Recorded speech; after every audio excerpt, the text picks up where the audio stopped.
Baik, Assalamualaikum warahmatullahi wabarakatuh. Selamat pagi teman-teman mahasiswa semuanya. Baik, pada perkuliahan hari ini hari ini topik kita adalah Ethic and Social Responsibility in Business ya.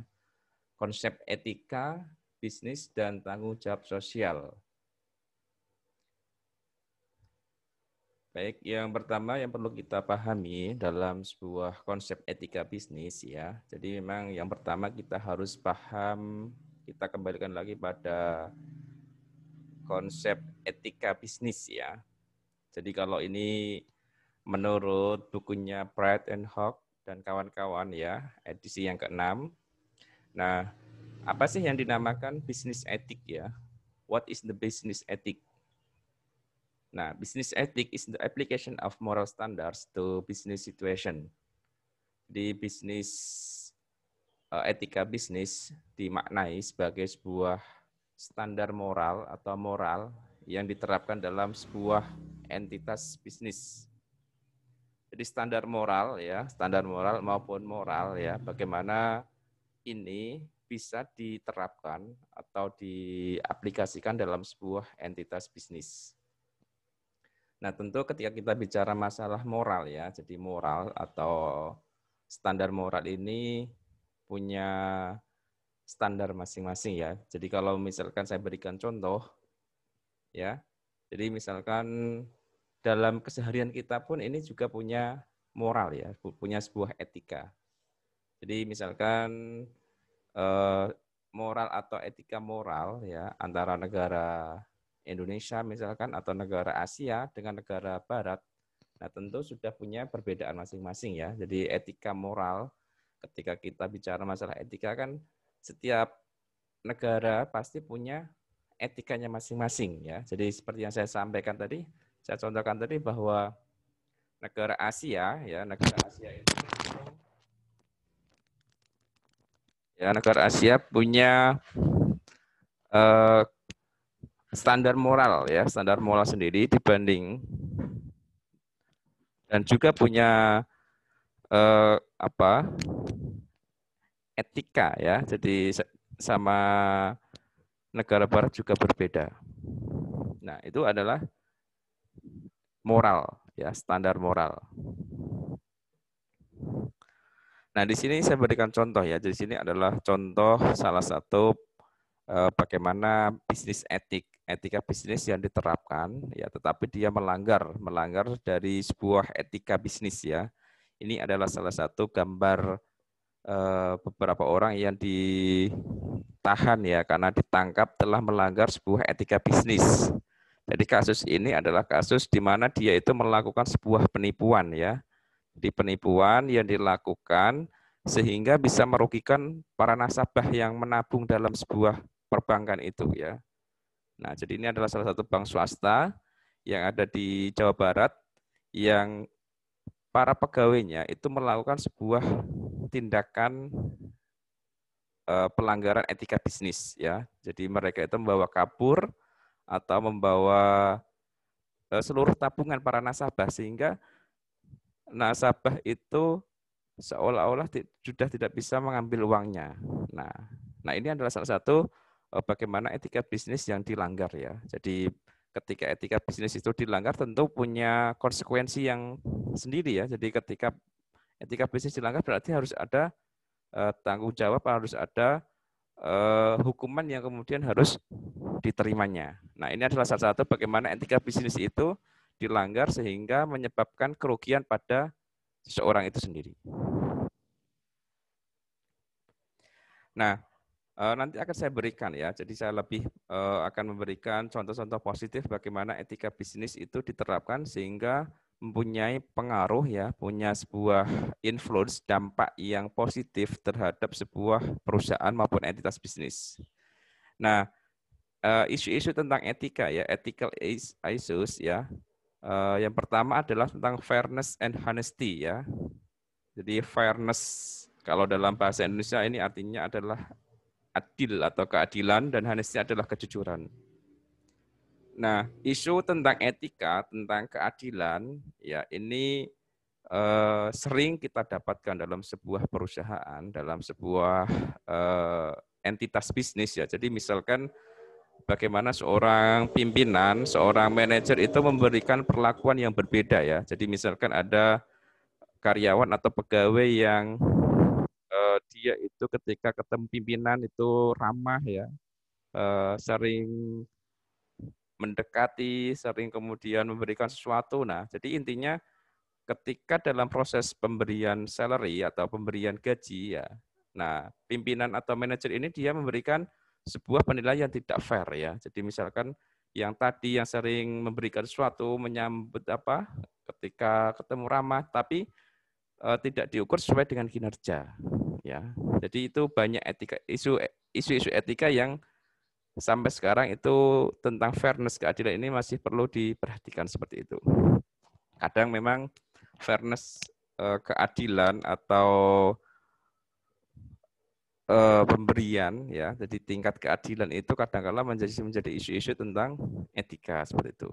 Kemudian tentang honesty ya, ini adalah tentang kejujuran. Bagaimana banyak pegawai yang terkadang ya, jadi beberapa kasus yang sering ya tidak sering ya, artinya pernah ditemukan bahwa bagaimana seorang pegawai atau karyawan itu menggunakan ya material atau bahan-bahan material perusahaan untuk kepentingan pribadi. Jadi tidak digunakan untuk perusahaan atau untuk kinerja, tapi untuk kepentingan pribadi.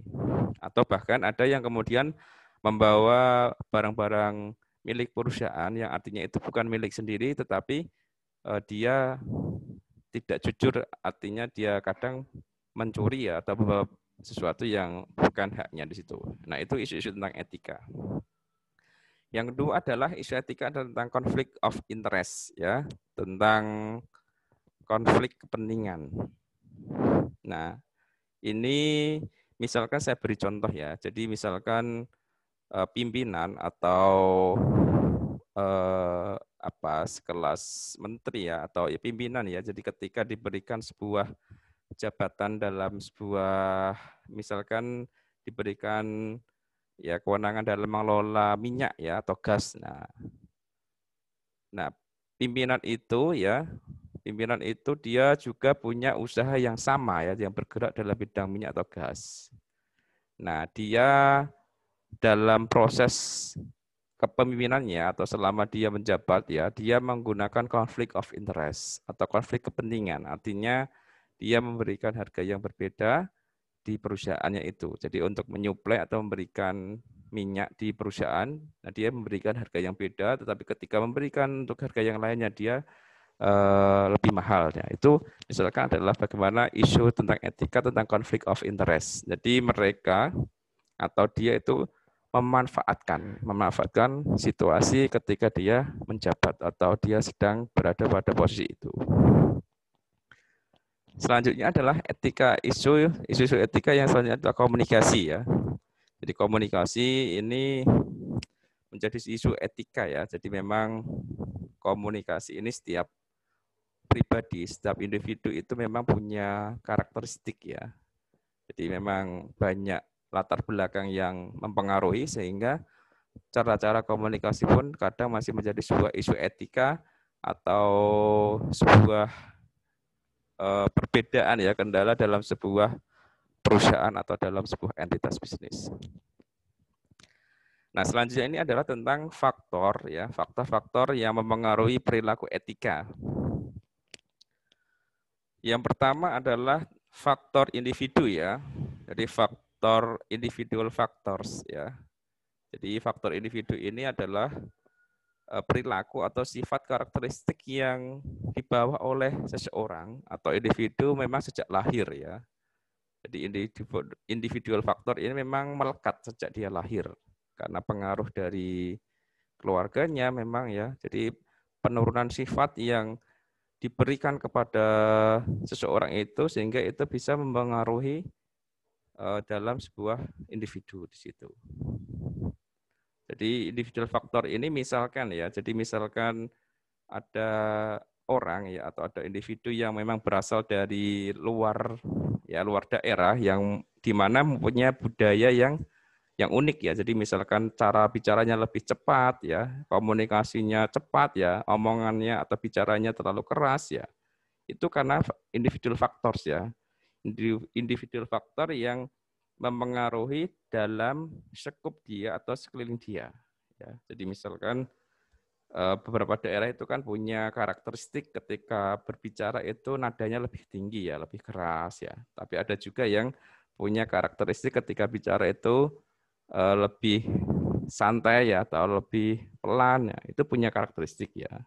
Nah, itu memang setiap daerah punya karakteristik karena itu adalah sebuah keunikan dari setiap daerah. Nah, itu kadang-kala bisa menjadi faktor individu. Nah, kemudian adalah faktor sosial ya. Faktor sosial ini adalah sesuatu ya, perilaku yang memang terkadang dilakukan ya.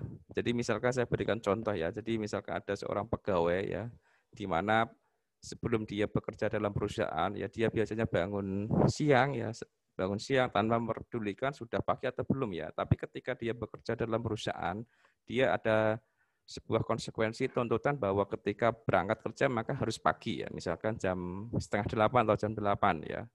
Nah, faktor sosial yang ada dalam sebuah perusahaan itu maka dia harus dilakukan ya di situ. Jadi faktor sosial mau tidak mau maka dia harus menyesuaikan dari lingkungan bisnisnya. Kemudian adalah opportunity. Opportunity ini adalah kesempatan atau momentum di mana ketika seorang itu punya kesempatan yang kesempatan yang pada waktu itu dia lebih bisa memanfaatkan seperti itu. Nah, selanjutnya ini adalah tentang encouraging ethical behavior.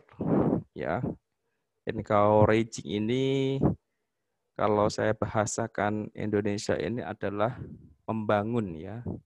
Jadi bagaimana membangun sebuah perilaku etika, membangun perilaku etika bisnis. Karena memang perilaku etika ini harus dibangun ya, harus harus dikembangkan ya. Bahasanya itu tidak bisa berdiri tanpa harus ada namanya encouraging ya atau membangun. Nah, langkah yang pertama adalah governance rule ya. Governance rule ini adalah peraturan pemerintah, di mana pemerintah itu punya sebuah peraturan, punya kebijakan atau peraturan di mana etika bisnis ini harus diterapkan ya. Jadi tidak mungkin setiap perusahaan itu bergerak semaunya. Nah, inilah bagaimana peran pemerintah yang bisa dilihat ya atau bisa diberikan dalam bentuk peraturan daerah atau peraturan pemerintah atau undang-undang yang itu mengatur sebuah etika ya. Etika bagaimana perilaku etika itu diterapkan yang artinya tidak merugikan dari perusahaan ke perusahaan lain maupun perusahaan ke karyawan maupun bagaimana perusahaan terhadap lingkungan sekitar. Itu harus ada namanya government rules. Yang kedua adalah encouraging-nya, membangun perilaku etika adalah trade association rule ya. Atau peraturan persatuan perdagangan ya. Jadi ini adalah asosiasi misalkan ya, asosiasi perusahaan satu atau komunitas para pedagang yang kemudian dia punya sebuah kesepakatan.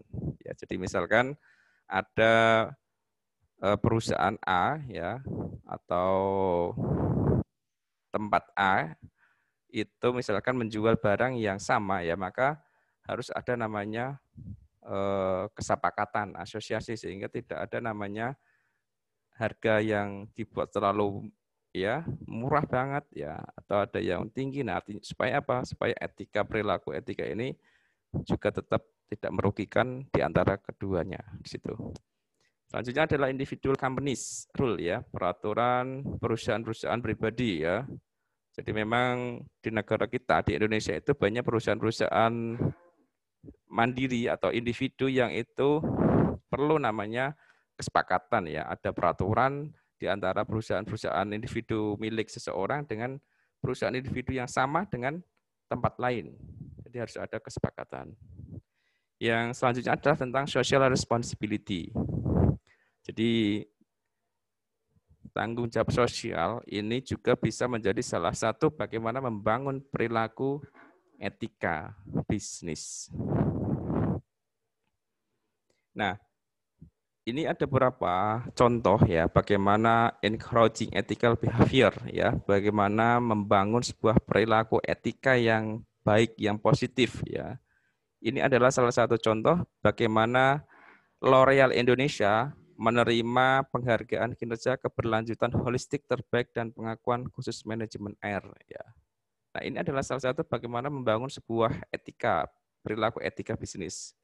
Nah, perilaku etika bisnis ini ternyata memberikan dampak terhadap ya keberlangsungan atau kinerja dari sebuah perusahaan. Nah, kemudian ini ya masih sama tentang contoh perilaku etika ya, atau membangun perilaku etika di mana di sini adalah PT Vale raih penghargaan SPA kategori Business Responsibility and Ethics ya. Jadi ini berita ini belum lama ya, ini masih di tahun 2020 ya.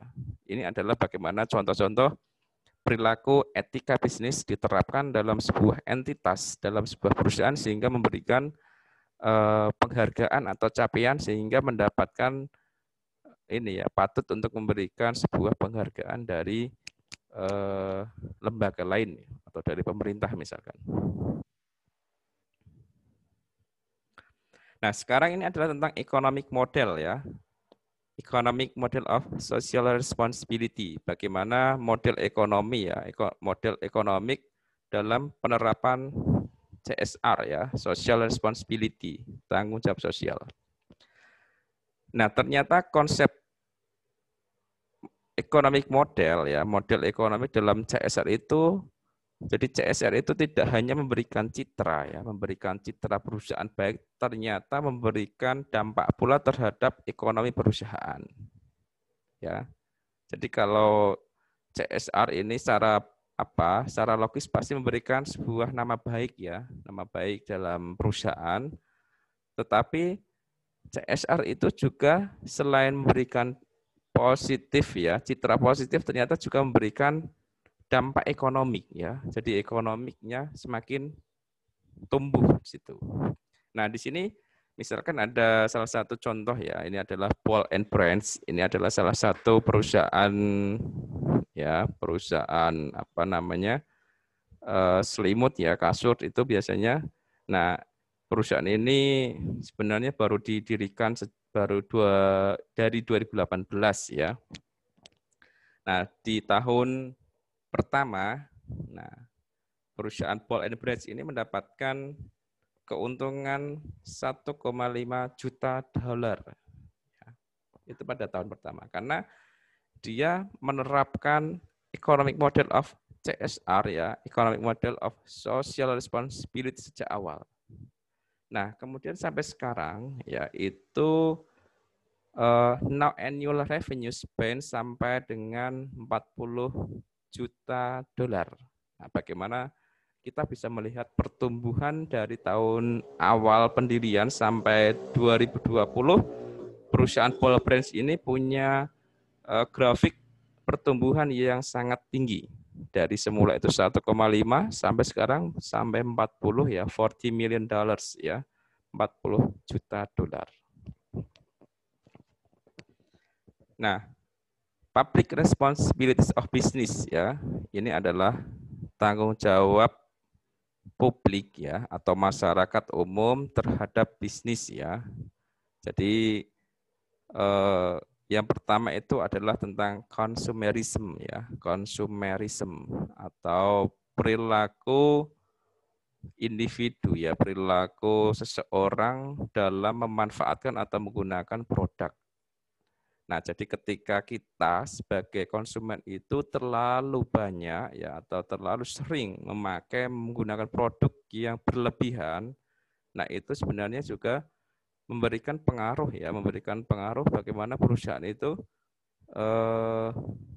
melakukan atau memproduksi produk maupun jasa yang tinggi ya. Artinya akan terjadi namanya eksploitasi, ya, eksploitasi alam yang mungkin itu bisa merugikan dan tidak. Nah, kemudian adalah tentang kesehatan umum.